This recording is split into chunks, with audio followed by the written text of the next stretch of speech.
30 अक्टूबर 2020 के daily financial news analysis में मैं प्रशांत मावानी आप सभी का स्वागत करता हूं। आज हमारे टेबल के ऊपर हैं 5 important topics. Pan for foreign entities permanent account number.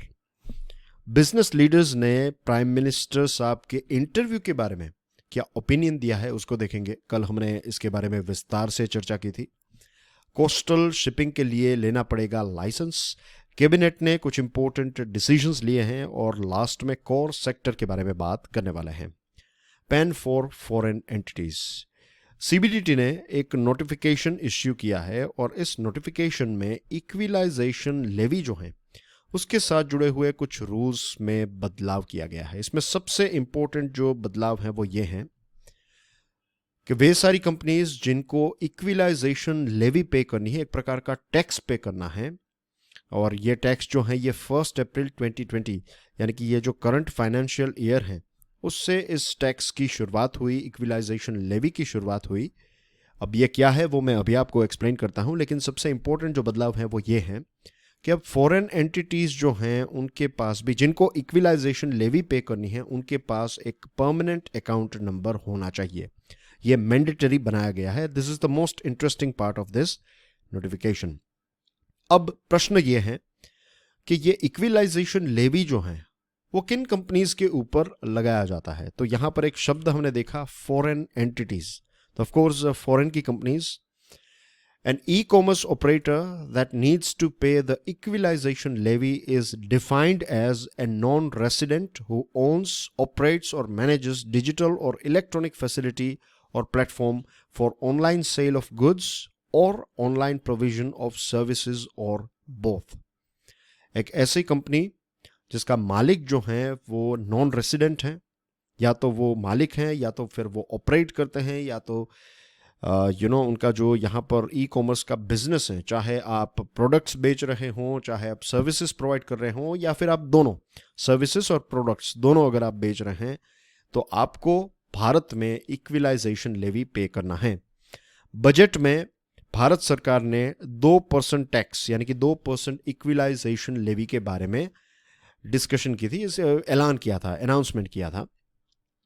और फॉरेन एंटिटीज़ की बात करें तो we are talking about Amazon America की कंपनी है, नेटफ्लिक्स, एयरबीएनबी, कोर्सेरा, लिंक्डइन, ये सारी कुछ कंपनीज हैं जो इसके परव्यू में आ जाती हैं। वे सारी कंपनीज जो फॉरेन की हैं लेकिन भारत में जो कंपनीज एक्ट हैं उसके तहत रजिस्टर्ड हैं तो उनको मिलेगा एग्जेम्पशन।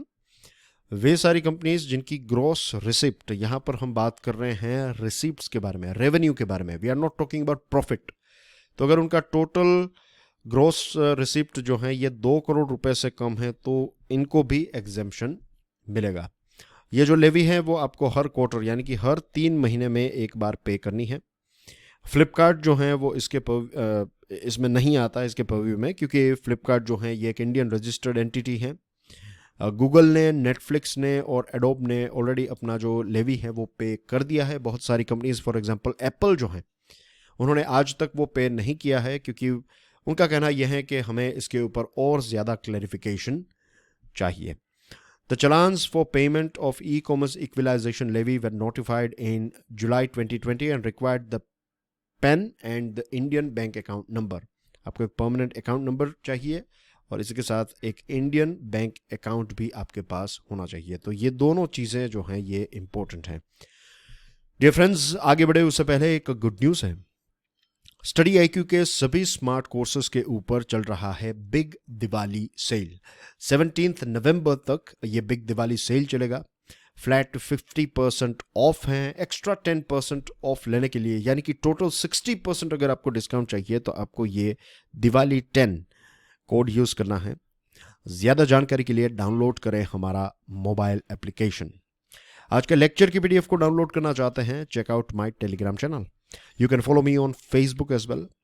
अगर वीडियो पसंद आता है then please hit the like button. इस लेक्चर को दूसरे स्टूडेंट्स के साथ शेयर ज़रूर करें और हमारी चैनल को सब्सक्राइब करना ना भूलें। डियर फ्रेंड्स, हमने कल बात की थी कि कैसे प्राइम मिनिस्टर नरेंद्र मोदी साहब ने अपने एक एक्सक्लूसिव इंटरव्यू में, इकोनॉमिक टाइम्स को दिया था ये इंटरव्यू, और इस इंटरव्यू में बहुत सारी इंपॉर्टेंट चीज़ों के बारे में उन्होंने बात की थी।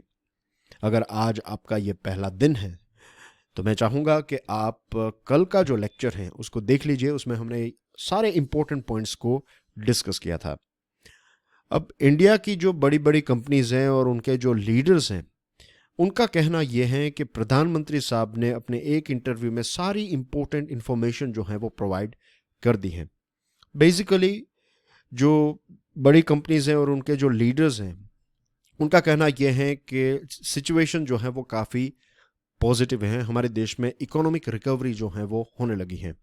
कुमार मंगलम बिरला, जो आदित्य बिरला ग्रुप के चेयरमैन हैं, उन्होंने ये बताया कि ये जो फार्म, एजुकेशन, लेबर में जो रिफॉर्म्स किए हैं, इंफ्रास्ट्रक्चर को जो पुश दिया जा रहा है, इन सारी चीज़ों की वजह से स्ट्रॉन्ग रिकवरी देखने को मिल रही है। सुनील मित्तल, जो भारतीय एंटरप्राइजेस के चेयरमैन हैं, उनका कहना है कि PM has provided strong and decisive leadership during the current global crisis with bold reforms. और आनंद महिंद्रा, जो महिंद्रा ग्रुप के चेयरमैन हैं, उन्होंने ये कहा कि अगर कोई मुझे पूछेगा कि भारत सरकार ने किस प्रकार से चीज़ों को हैंडल किया है, क्या क्या डिसीजंस लिए हैं, तो उन्होंने कहा कि ये जो प्राइम मिनिस्टर साहब का इंटरव्यू था, ये इंटरव्यू मैं उनको दे दूंगा ताकि एक ही इंटरव्यू में सारे इंपॉर्टेंट पॉइंट्स जो हैं वो पीएम ने कवर कर लिया है। तो ओवरऑल ये एक छोटी सी न्यूज़ आइटम आपके सामने रखने के लिए मेन रीज़न ये था कि एक तो हम कल हमने इस टॉपिक के बारे में बात की थी, और बिजनेस लीडर्स जो हैं वो भी ये इंटरव्यू को लेकर, रिफॉर्म्स को लेकर खुश हैं। तो that is a good sign. यहाँ पर हम प्राइम मिनिस्टर साहब की या फिर ये सारी कंपनीज की तारीफ नहीं कर रहे हैं। What we are talking here is कि मार्केट में जो वाइब है वो पॉजिटिव आने लगी है। That is the most important thing. कुछ दिनों पहले जब हमने डिस्कशन की थी, मैंने आपको बताया था कि मार्केट जो है वो सेंटिमेंट्स के ऊपर भी चलती है। डिमांड एंड सप्लाई ये सारी चीज़ें हैं, लेकिन सेंटिमेंट जो है, अगर मार्केट में लोगों के पास पैसे हैं लेकिन सेंटिमेंट नेगेटिव हैं, तो वो पैसे खर्च नहीं करेंगे।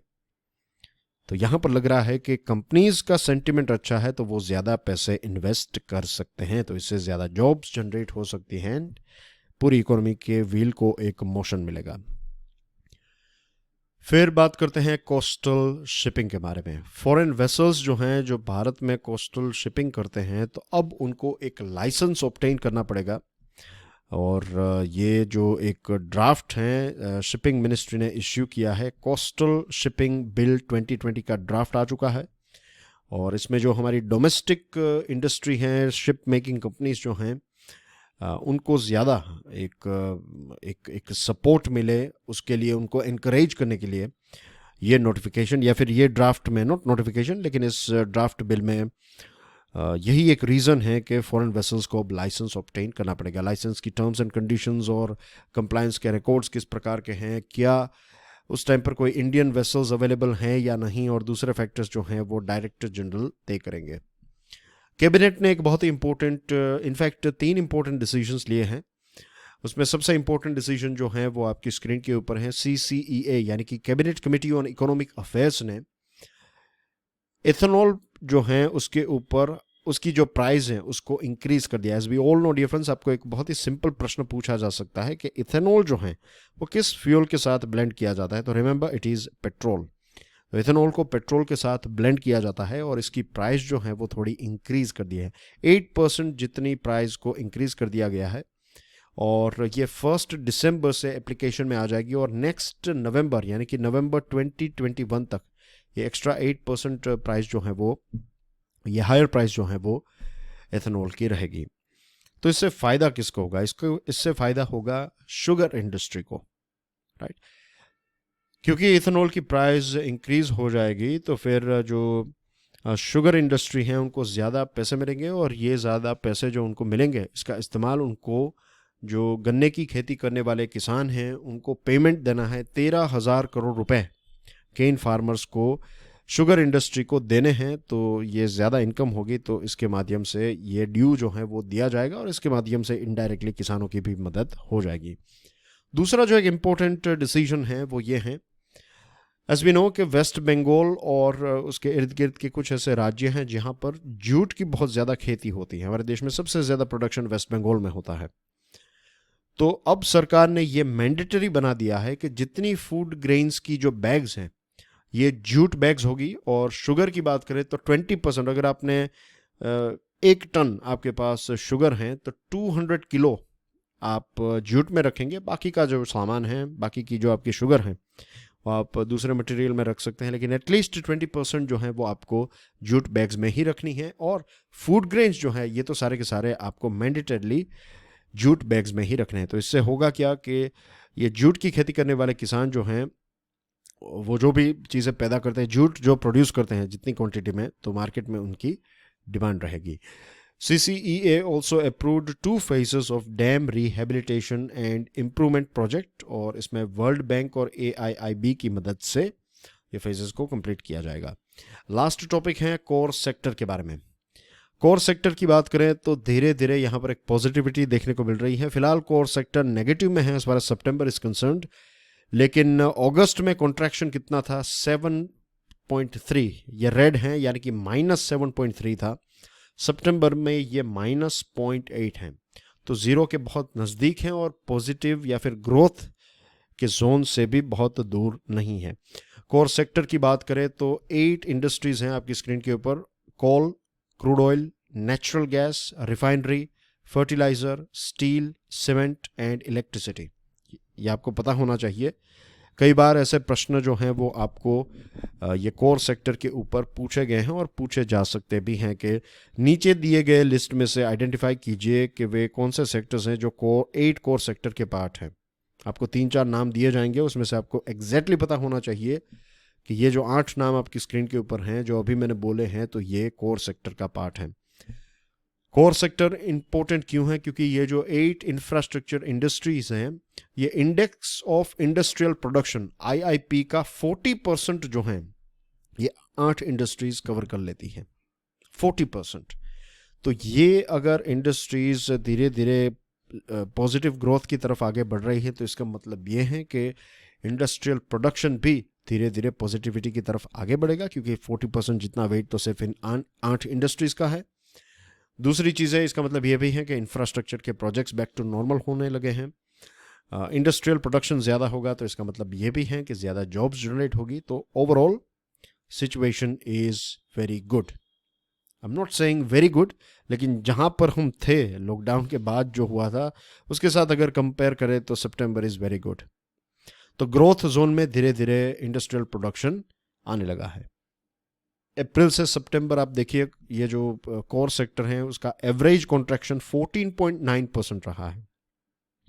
Core sector output shrank for 7th month इन अ रो इन सितंबर। पिछले 7 महीनों से अगर आप देखें, अप्रैल, मई, जून, जुलाई, अगस्त, सितंबर, मार्च से आप पकड़ लीजिए, मार्च, अप्रैल, मई, जून, जुलाई, अगस्त एंड सितंबर, तो ये 7 महीनों में कंटिन्यूसली ये नेगेटिव में रहा है। लेकिन इस बार का जो नेगेटिव है वो इतना भी बुरा नहीं है। The recovery in the core sector is a consistent with other high frequency indicators. जैसे हम GST कलेक्शन को देखें, ई-वे बिल्स को देखें, फिर इलेक्ट्रिसिटी का कंजम्पशन बढ़ चुका है। फिर कुछ टाइम पहले हमने देखा था कि ये जो मैन्युफैक्चरिंग PMI है इसने पिछले 8 सालों का रिकॉर्ड तोड़ा है, 56.8 पॉइंट्स तक पहुंच गया है ये मैन्युफैक्चरिंग PMI, तो that is also a good thing. Exports जो हैं ये 5.99 यानी कि लगभग 6% से एक्सपोर्ट जो है वो उसका ग्रोथ हुआ है। तो ये सारे इंडिकेशंस जो हैं वो काफ़ी पॉजिटिव हैं। That's basically everything in today's discussion. Thank you very much for watching this video. Dear friends, अगर वीडियो पसंद आता है then please hit the like button. Lecture को दूसरे स्टूडेंट्स के साथ तो शेयर ज़रूर करें और हमारी चैनल को सब्सक्राइब करना ना भूलें। And make the most out of Diwali sale as well. जय हिंद।